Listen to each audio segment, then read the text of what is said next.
नमस्कार, आपका स्वागत है। आज हम स्त्री विमर्श यानी एक अस्मिता विमर्श पर बातचीत करने वाले हैं। स्त्री विमर्श हाल ही के दिनों में या कुछ ही वर्षों पहले ये विषय सामने आया और इस विषय पर बहुत ज़्यादा चर्चा हुई। पहले शब्द इसको लेते हैं, विमर्श क्या है। विमर्श जो है, इस पर भी बहुत विद्वानों में बातचीत हो चुकी है कि ये शब्द का हिंदी में अर्थ क्या है। यह शब्द हिंदी में अगर इसका समानार्थी ढूंढा जाए तो पूरा शब्द अच्छे से अर्थ देने वाला कोई नहीं है। इसका समानार्थी शब्द बहस है। अर्थात हम किसी शब्द पर अगर बहस करते हैं, किसी विषय पर बहस करते हैं, तो वह विमर्श के रूप में माना जा सकता है। विमर्श स्त्री बहस, एक स्त्री बहस इन दिनों में उठ खड़ी हुई है। ऐसा माना जाता है कि स्त्री को लेकर हम इतने सजग बहुत वर्षों से नहीं रहे जितने पुरुष के ऊपर हमने चर्चा की है या पुरुष पर चिंता की है। स्त्री की चिंता को हम छोड़ बैठे। अतः स्त्रियां अब अपने पर चिंता करने लगी हैं और उनकी चिंता अब साहित्य और समाज में आई है। यह चिंता एक बहस के रूप में उठ खड़ी हुई है, यही स्त्री विमर्श। स्त्रियां अपने आप में सजग होकर के और स्वतंत्रता की कामना से उठ खड़ी हुई हैं। वे कहती हैं कि उन पर किसी का आधिपत्य नहीं चाहिए, वे स्वयं पर अपना ही आधिपत्य चाहती हैं। अपने ही आधिपत्य की इस मांग को स्त्री सशक्तिकरण कहा जा रहा है, नारी चेतना का आंदोलन कहा जा रहा है। इसी को इंग्लिश में या पाश्चात्य देशों में जो मूवमेंट जो भारत की ओर आया है, वही फेमिनिज्म के नाम से जाना जा रहा है। हम यहाँ कहेंगे कि ये जो मुद्दा है स्त्री विमर्श, इसकी जड़ में क्या चीज़ है, स्त्रियों की मांग क्या है और उस पर जो साहित्य लिखा गया है, परीक्षा में वो क्या आने वाला है, दोनों बातों पर विचार कर लेते हैं। पहले इसके दर्शन पर, इसकी समस्या पर बात करते हैं, फिर इसके साहित्य पर बात करते हैं। दर्शन इसलिए समझना जरूरी है कि पहले स्त्री विमर्श है क्या, फिर इससे जुड़ा हुआ साहित्य है क्या। परीक्षा में इसके साहित्य से बात की जाएगी और दर्शन जो है या इसकी चेतना जो है वो हमें इसलिए जानने जरूरी है। पहली बात यह है कि स्त्री हमेशा से, मतलब वैदिक सभ्यता और उसके बाद वाली सभ्यता से बाद से ही स्त्री का दर्जा भारतीय समाज में दोयम दर्जे का होने लगा है। भारतीय समाजों के अलावा जो भी समाज रहे हैं उनमें स्त्री का स्थान तो कभी उच्च रहा ही नहीं। अतः स्त्रियां हर धर्म और देश में दोयम दर्जे पे रही, हाशिए पे रही। स्त्रियां 18वीं-19वीं शताब्दी में यह मांग करने लगी कि हमें अपना अधिकार चाहिए, अपना स्वतंत्र अस्तित्व का, जीने का, अस्तित्व का जो चेतना है, स्थान है, वो हमारे को स्थान चाहिए। यह अधिकार और मांग है, ये स्त्री सशक्तिकरण कहलाता है। वो क्या मांग करती है, इस पर भी दो मत है। एक जो मत है वो पाश्चात्य मत से उठ करके भारत की ओर आता है और दूसरे देशों की ओर जाता है। दूसरा है जिसमें भारतीय मत है, जिसमें शामिल है भारतीय चेतना शामिल है। हम दोनों ही मतों की ओर बात कर लेते हैं।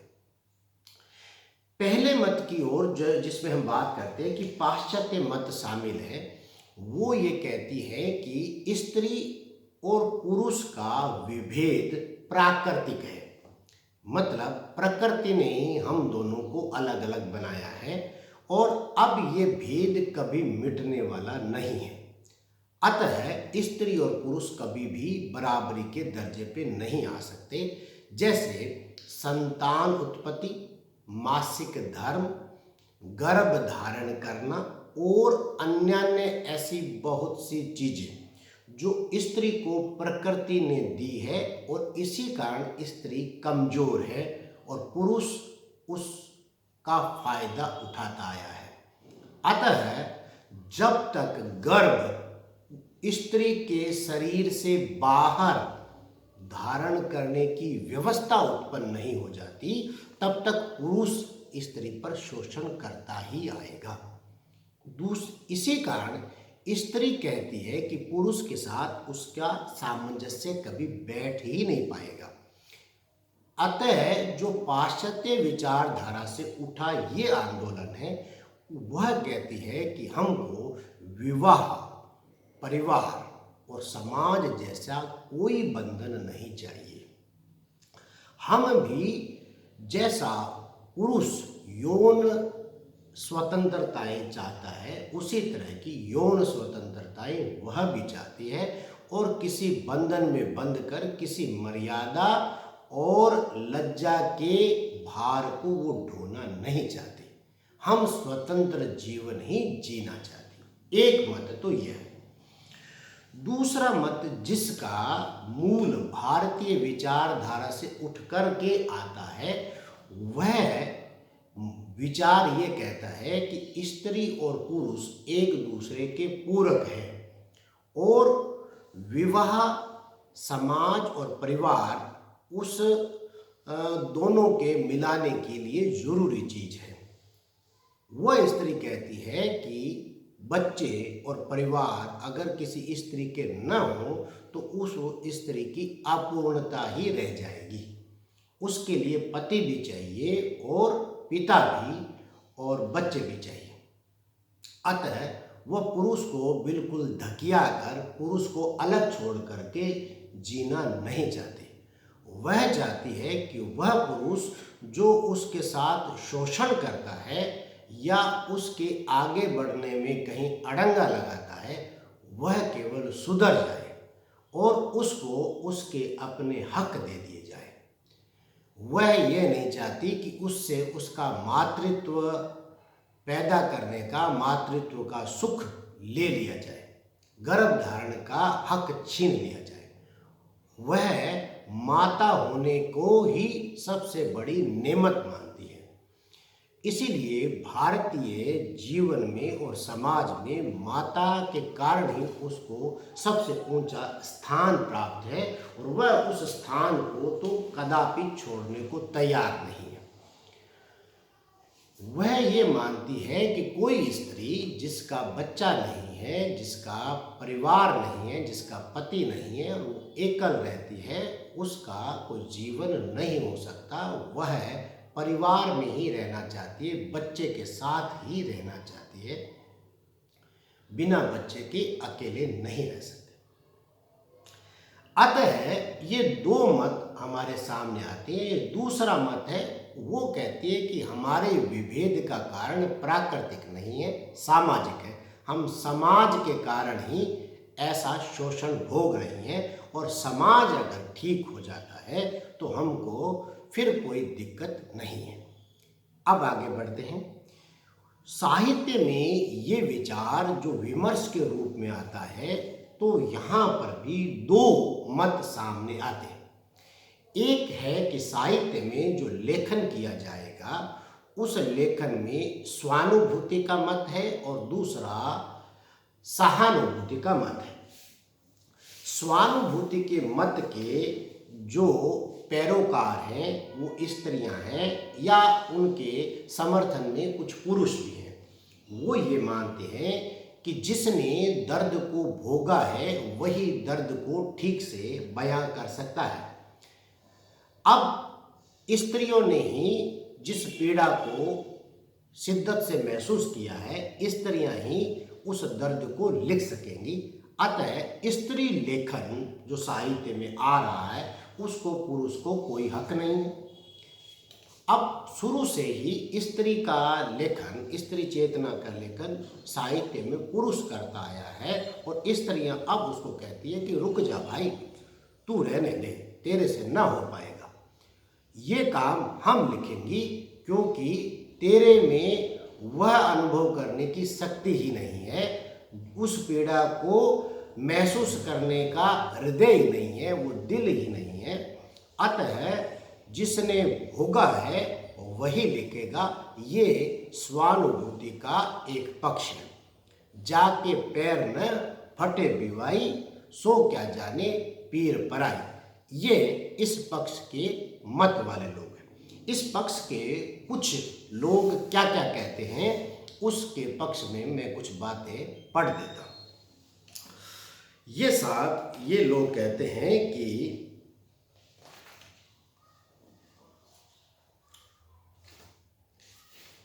स्त्री विमर्श को केंद्र में लाने के लिए हमें कुछ भाषा की भी अपनी आवश्यकता है। वो पुरुष की भाषा से नहीं हो सकती, हमारी भाषा भी अपनी ही होनी चाहिए। और महादेवी वर्मा ये कहती है कि पुरुष के लिए नारीत्व अनुमान है, नारी और नारी के लिए अनुभव। अतः अपने जीवन का जैसा सजीव चित्र वह हमें दे सकेगी, वैसा पुरुष बहुत साधना के उपरांत शायद ही दे सके, ऐसा वो मानती है। इसी तरह से रेखा कस्तवार जी हैं, वो कहती हैं कि स्त्री देह के रूप में स्त्री का अनुभव करना पुरुष के रूप में अनुभव करने से भिन्न अनुभव होता है, और किसी कृति को स्त्री के रूप में पढ़ना भी एक अलग पहचान को बनाना है। इसी तरह से हीथ नाम के विद्वान हैं, वो कहते हैं पुरुष का स्त्रीवाद अंततः एक मर्दाना काम ही है। अच्छा जी, और आगे देखते हैं। राजेंद्र यादव भी कहते हैं कि मासिक धर्म, प्रजनन, बलात्कार, पर निर्भरता, ऐसे जाने कितने अनुभव हैं जिन्हें स्त्री के सिवा कोई नहीं जानता। मतलब इन विषयों को स्त्री ही ठीक से बयां कर सकती है। इंदिरा नुपुर वो कहती है सामाजिक विषमताओं और विसंगतियों के बीच से गुजरती हुई पुरुष प्रधान समाज में पूर्वाग्रह की बेड़ियों से जकड़ी हुई तथा शोषण और कुपोषण के शिकार एक नारी हृदय का दुख तो केवल वही समझ सकती है जिसने बालिका होने का दर्द भोगा है। ठीक है जी। अब इसमें एक बात और कह सकते हैं कि एक उदाहरण ऐसा भी आता है कि शेखर कपूर ने एक फिल्म बनाई बैंडिट कवि। अब उसमें एक स्त्री के बलात्कार को दिखाया गया। स्त्री इस फिल्म को देखेगी तो कुछ अलग अनुभव करेगी, और पुरुष इसी सीन को देखेगा तो अलग अनुभव करेगा। अतः स्त्री इसको बनाती तो कुछ अलग ढंग से बनाती, या स्त्री इसको देखती, मतलब अनुभूति में फर्क होता है। ये रही स्वानुभूति की बात।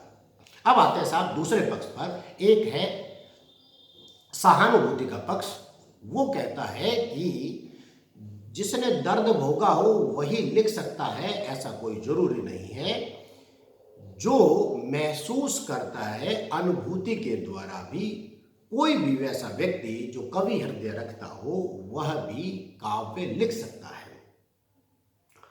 काव्य लिखने के लिए कवि हृदय ही होना आवश्यकता है, और आज तक जितना भी साहित्य लिखा गया है वो स्वानुभूति का ही काव्य है। कवि होना ही इस बारे में बहुत ज्यादा जरूरी है। नामवर सिंह कहते हैं कि ऐसा अगर हुआ कि कोई व्यक्ति अपना ही काव्य लिखेगा तो फिर वो दोयम दर्जे का काव्य हो जाएगा, कि आप उसको फिर दूसरा पक्ष उसको क्यों पढ़ेगा। ठीक है जी, आगे और बढ़ते हैं। एक चित्रा मुद्गल ने बात कही है कि लेखन होता है, नर मादा नहीं, उसको बांट कर देखने वाली दृष्टि पूर्वाग्रह ग्रस्त है। ऐसा ही मेहरून निशा परवेज भी कहती है कि जब लेखक कलम उठाकर अपने लेखन का धर्म निभाता है तो वह केवल लेखक होता है। स्त्री पुरुष के शरीर से परे, समाज और परिवार से ऊपर उठ जाता है, और जो उठ नहीं पाता वह लेखक नहीं हो सकता। ऐसे कुछ सहानुभूति के पक्ष में भी बात कही जा सकती है। अब आप समझिए कि सच्चाई क्या हो सकती है। ऐसा है साहब कि महत्वपूर्ण है कि दृष्टि। आप दृष्टि को अगर गौर करेंगे तभी आप चीज को पकड़ पाएंगे। एक महिला साहित्य लिखती है नारी पर उसकी दृष्टि नारी दृष्टि नहीं है तो वो स्त्री विमर्श का साहित्य नहीं हो सकता, चाहे भले नारी ने लिखा। और एक पुरुष लिखता है पर उसकी दृष्टि नारी पर केंद्रित है तो वह स्त्री विमर्श का साहित्य हो सकता। कुल मिलाकर दृष्टि महत्वपूर्ण है। पहली बात तो ये शब्द कि नारी द्वारा लिखा गया ही साहित्य नारी का हो जरूरी नहीं है, दृष्टि महत्वपूर्ण। दूसरी बात है अनुभूति। कोई व्यक्ति जब कवि होता है तो उसके अनुभूति जो होती है वो अनुभव से ऊपर की चीज होती है, वो दूसरे के हृदय में, दूसरे के भाव भूमियों में चला जाता है और उस अनुभूतियों को महसूस करता है और फिर वो अनुभव उसके अनुभूतियों में तप गल करके रम जाता है और फिर बाहर आता है। तब वो केवल दूसरे प्राणी की नहीं, वो मूक प्राणियों की भी और निर्जीव वस्तुओं की, यहाँ तक कि पुष्प की भी पीड़ा को व्यक्त करता है कि चाह नहीं मैं सुरबाला के गहनों में गहना।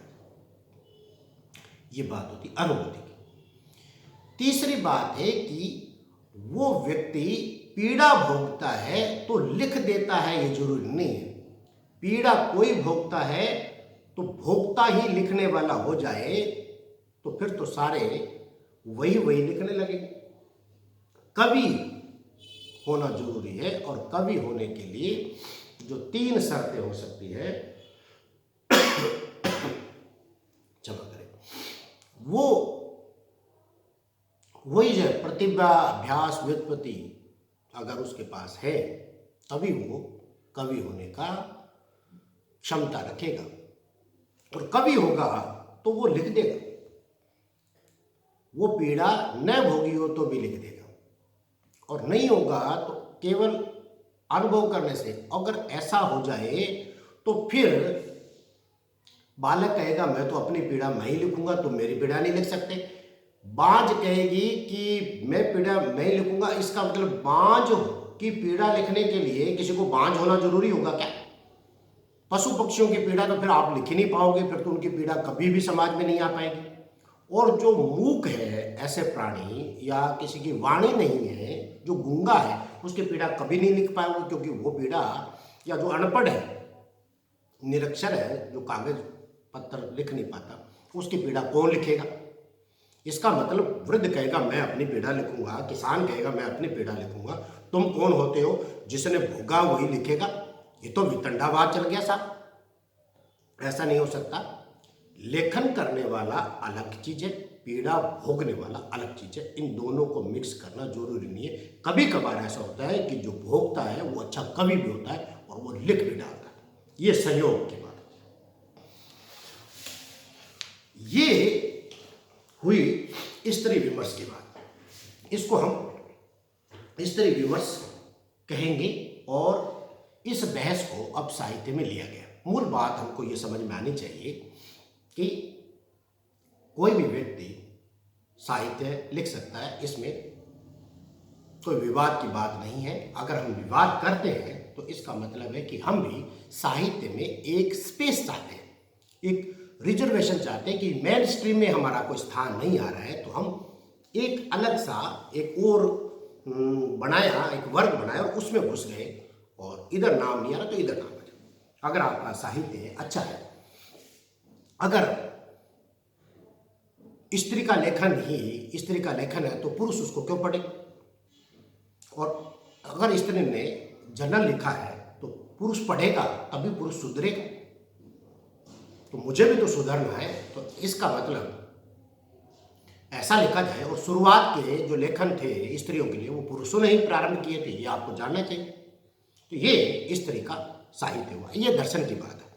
अब आते हैं कि स्त्री विमर्श पर जो साहित्य लिखा जा चुका है, जिस पर परीक्षा में विद्यार्थियों के लिए जो जरूरी चीज है वो रचनाएं कौन सी है, उसको भी यहाँ नामोल्लेख कर लिया जाता है। महादेवी वर्मा का है श्रृंखला की कड़ियां, क्षमा शर्मा स्त्री का समय, मृणाल पांडे इनकी रचनाएं हैं, परिधर पर स्त्री, लंबा समर, बंद गलियों के विरुद्ध, नीलम कुलश्रेष्ठ, जीवन की तनी डोर पर ये स्त्रियां, सिमोन दी बुआ, एक गुमशुदा औरत की डायरी, एलिना सेन, संघर्ष के बीच। राजेंद्र यादव, आदमी की निगाह में औरत। रमणिका गुप्ता, आपू दुहरी। विभा रानी, चमक छल्लो कहिस। मैत्रेयी पुष्पा की कई रचनाएं, कस्तूरी कुंडल बसे, खुली खिड़की, तब्दील निगाहें। मृदुला सिन्हा की मात्र देह नहीं है औरत। नासिरा शर्मा के लिए है जिंदा बुहारे, शालमली, औरत के लिए औरत। अनामिका के लिए है, अनामिका की रचनाएं हैं जी, उत्तर गाथा, स्त्रीत्व का मानचित्र। नेक्स्ट है जी मृणाल पांडे, जहां औरतें गढ़ी जाती है। निर्मला जैन, जमाने में हम। राधा कुमार, स्त्री संघर्ष का इतिहास। सरला माहेश्वरी, नारी प्रश्न। स्वाति तिवारी, स्वाद आज भी जिंदा है। दिव्या जैन, हवा की बेटी। प्रभा खेतान, उपनिवेश में स्त्री और आओ पेपे घर चले, ये भी उनकी रचना है। राजी सेठ, तीसरी हथेली। मालती जोशी, औरत एक रात है।